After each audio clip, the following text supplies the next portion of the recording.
This is script for crumble.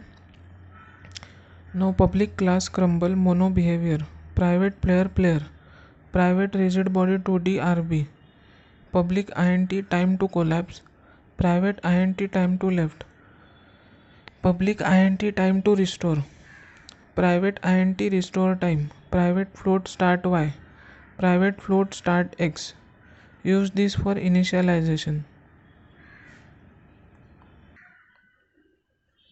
Void start RB is equal to get component rigid body 2D, player is equal to find object of type player, start x is equal to transition dot position dot x, start y is equal to transform dot position dot y, time left is equal to -70. Update is called once per frame, void update. If time left is more than 70 -70, time left is equal to time left -1.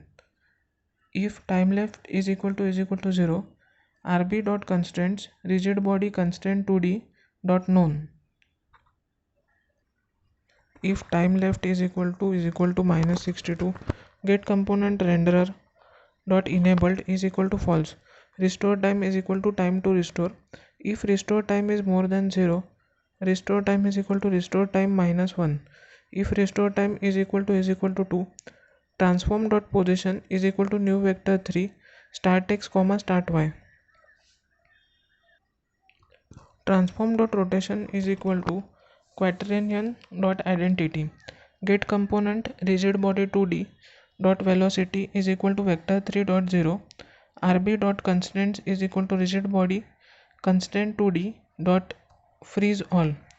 Get component renderer dot enabled is equal to true.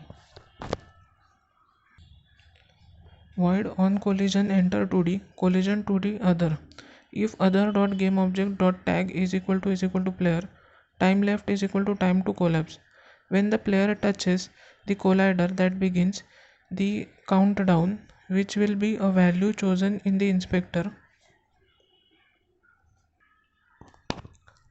The countdown passes 0. The constraints are removed from the rigid body, allowing it to fall and to rotate through the air. The timer carries on counting down past 0 to -70 so that we have time to see the platform fall and disappear. This is also set in the inspector, and when this counts down to 0, the object is returned to its original position with the constraints newly frozen, rotation set to 0 and rendering back.